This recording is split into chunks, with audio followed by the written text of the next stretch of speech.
Hey folks, I'm JR. I thought I would do something a little extra to add to my YouTube page.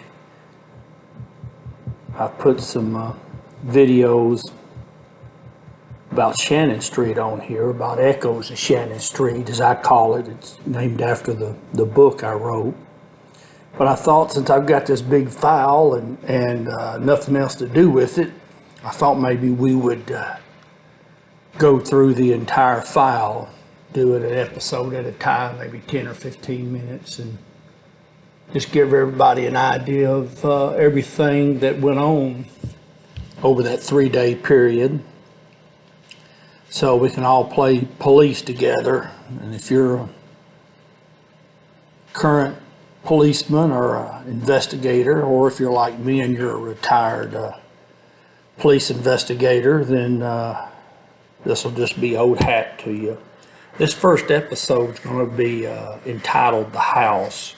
And all we're going to do is just look at the general area around 2239 Shannon.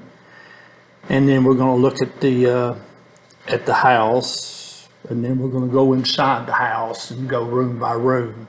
So we're not going to get into any of the blood and guts or anything else in this episode. This is just to set the stage. So, and we're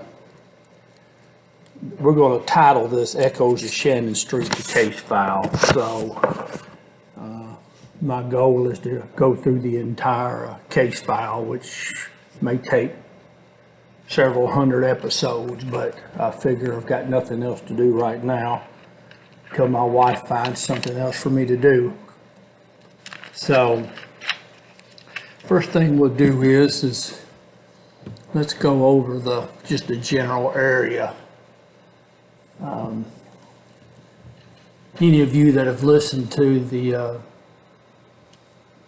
the radio transmissions that I have on my page, the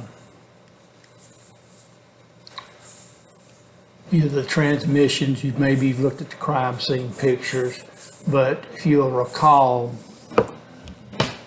at one point, Michael Coleman speaks of, excuse me, that was my dog making sounds. He doesn't like my narration.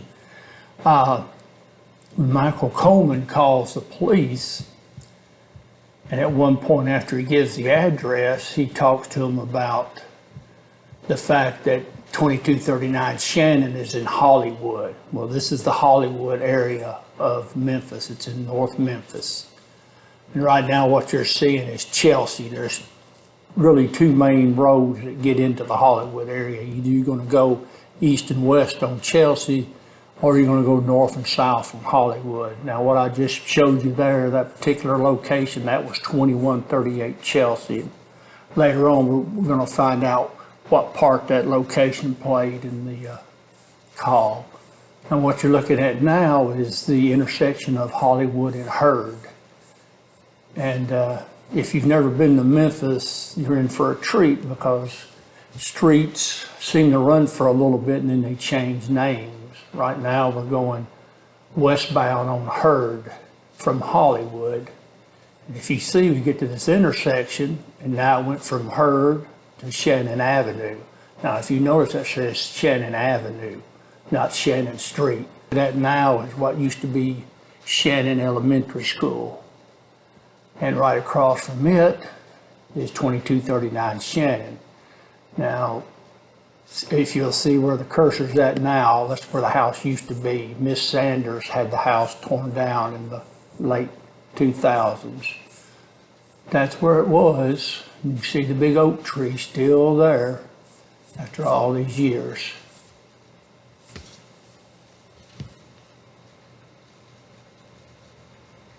All right, let's look just a few more minutes, and then we're going to go down and we're going to look at the house. That area of Memphis known as Hollywood, it was low to moderate income back in the 80s, mostly small owned businesses, locally owned. Majority of the population up there was black and still is.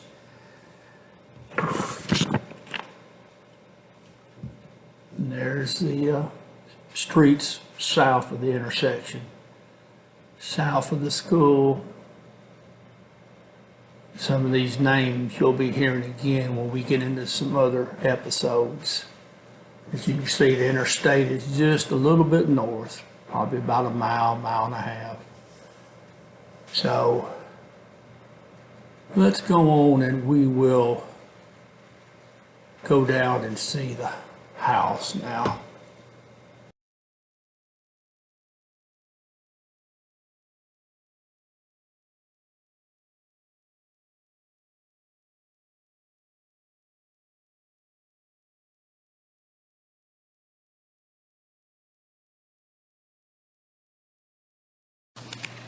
Okay, this first picture, standing on Shannon facing back southbound.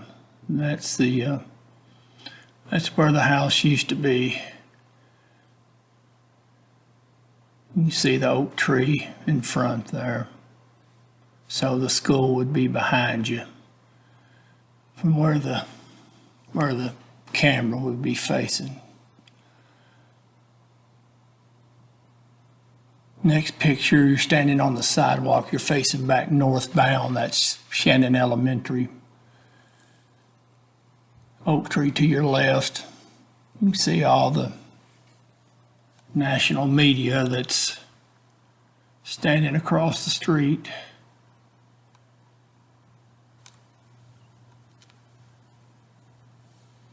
Now this next picture, you're facing back northeast, Shannon Elementary again.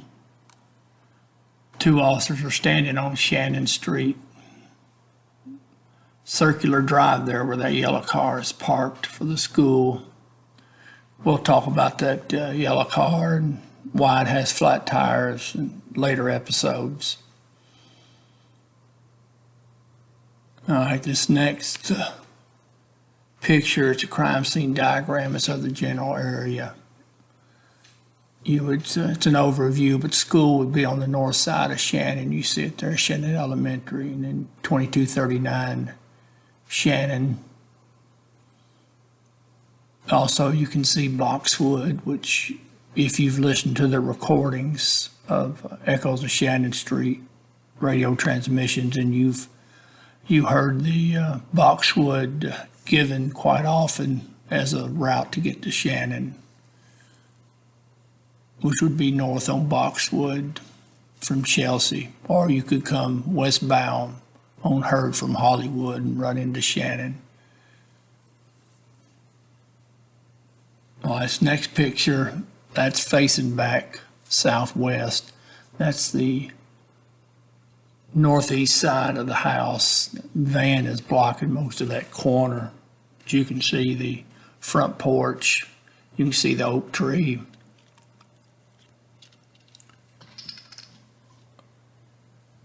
See the oak tree, and then right beside it's there's a brown car. We'll talk about that brown car later in another episode.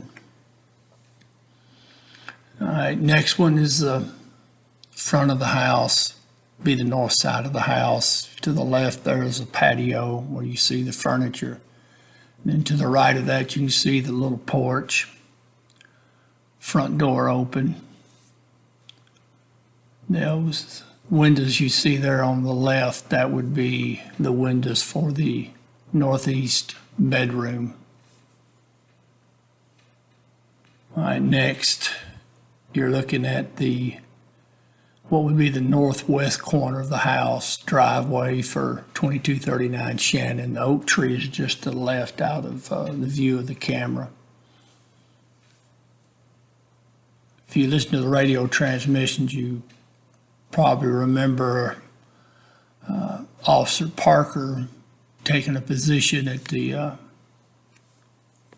duplex. That duplex is the brick one there to the right, the yellow car parked at it.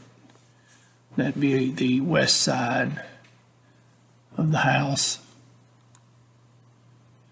All right, next, that's the crime scene diagram. That's of the patio. The patio sits on the northeast side. of the front of the house. To the left would be the window or windows for the northeast bedroom. Top of the diagram would be where the porch would be.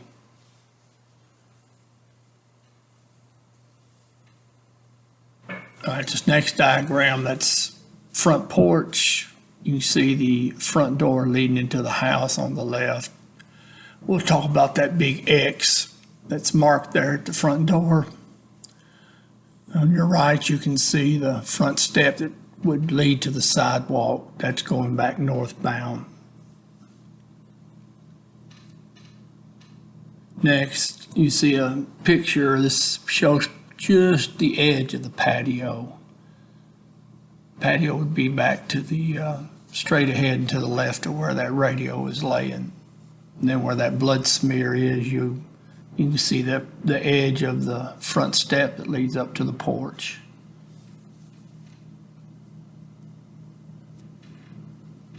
All right, now we have a diagram. This is an overview of the entire house. You can see how it's laid out. Now the house is only about 1,100 square feet. So I used to live in a house that had 1,200 square feet, so that is small. The thing though, that if you notice, when you're looking at the diagram though, if you notice, other than the bathroom, every room in the house has at least 2 doorways. Several of them have 3.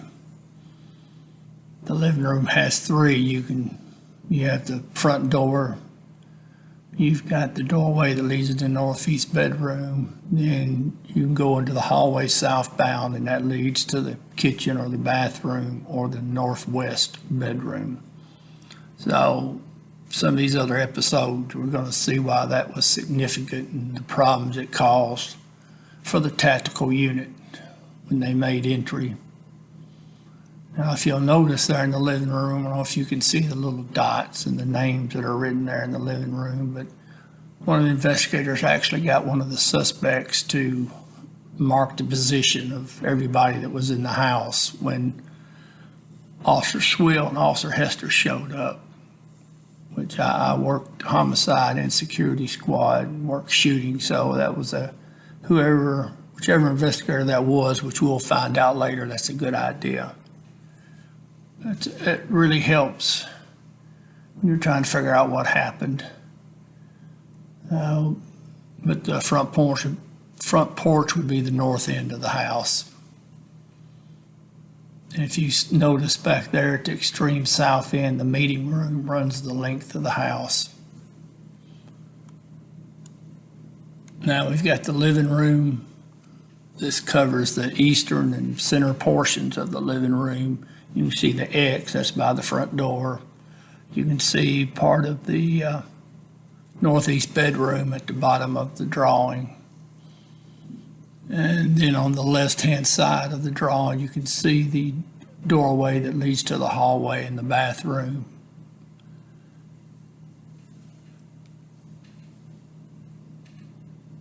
Also, in later episodes, we'll go over those numbers and circles that you see on the living room, all about the living room.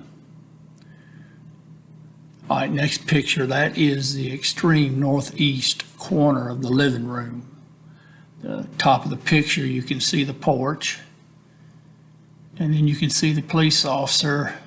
You can see his shoes and his pants. He's actually standing in the threshold of the northeast bedroom. So that's the front door. You can just see the corner of the front door open. You can see the blood saturation in the carpet and on the wall. Now the next picture, this is another picture by the front door. You can actually see the door at the top of the picture. Just taken from a different angle. That picture was taken while standing in the doorway of the northeast bedroom. And we'll talk about the blood later and some of the items that are in the pictures that you may or may not have noticed when you looked at the crime scene pictures on my page. Next picture of that is the living room. That would be southern central portion of the living room, probably. It's so small though that almost everything's in the center. Now, that next picture we're looking at, that is the hanging table, which is just about dead center of the middle of the room. You can see the couch at the top of the picture, bloody flashlight on the table. We'll talk about all that later. Next, that's the western portion of the living room, all the way to the west wall. Back top of the picture, you can see what I would call the glossary, or it's part of the numbers that you see circled. It tells you what each of those items are. And we'll go over all that though. We're going to have several segments on the crime scene. You all get a taste of just how difficult and complex an investigation is, of this magnitude especially. All right, next picture, that's the couch in the living room. That's the north side of the living room. You see the windows. That's Race Will's jacket on the couch. You can see part of the chain holding up the hanging table. Next, that's the northeast bedroom. To the left there, you can see the entryway into the kitchen. To the right of the diagram would be the windows, and that's back northbound.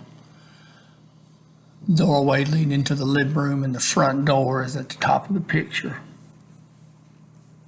East would be at the bottom of that picture there. I'm sorry, that diagram. Next, what you have is a picture of the northeast bedroom taken from the kitchen. You can see the refrigerator on the left, that range or oven on the right-hand side. You can see part of the window in the northeast bedroom. Next, we've got, that would be the northwest bedroom. That's actually the extreme southeast corner of that bedroom, northwest bedroom. Back to the left of that picture is the doorway that leads into the southwest bedroom.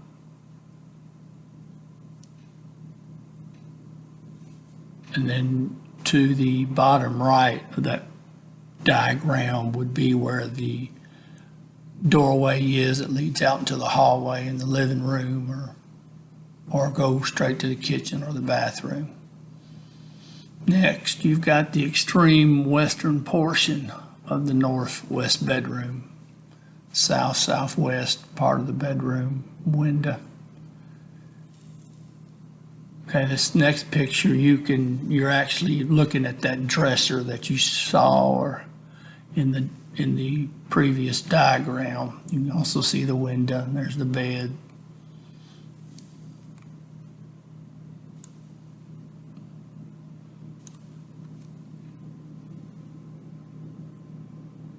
Now right here would be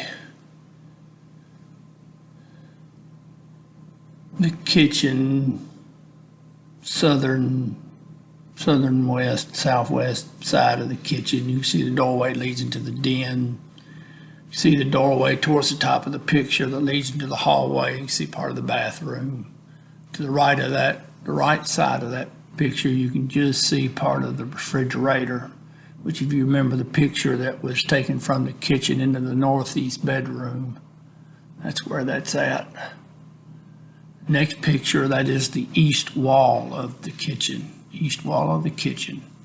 So the person taking that picture stood with his back to where the refrigerator is, possibly in that doorway beside the refrigerator, facing back east. Next, you've got the southwest bedroom. The east doorway is not on this particular part of the diagram. Back to the right, you can see the doorway leads into the northwest bedroom. You can see the west wall at the top of the picture and the window. Next, that's a picture of the extreme southern wall of the southwest bedroom.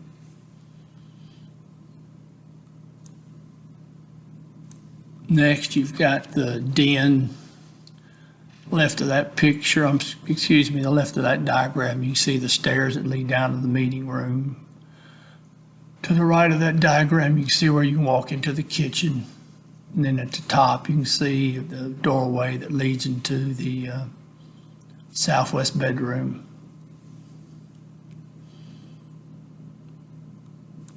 Also, at the top left of that picture, you see what's identified as the bar in the diagram.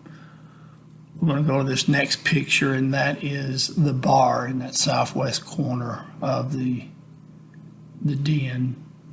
To the left of where this picture was taken would be the stairs that lead down to the meeting room.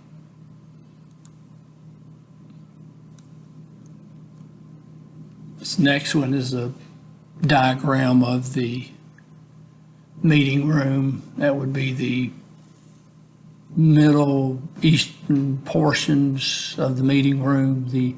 The back door that leads out to the southern direction from the house would be to the bottom left.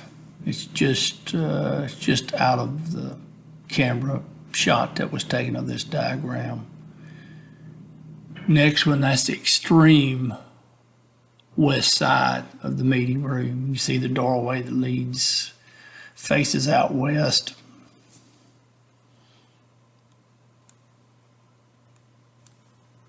Next picture, that's the meeting room.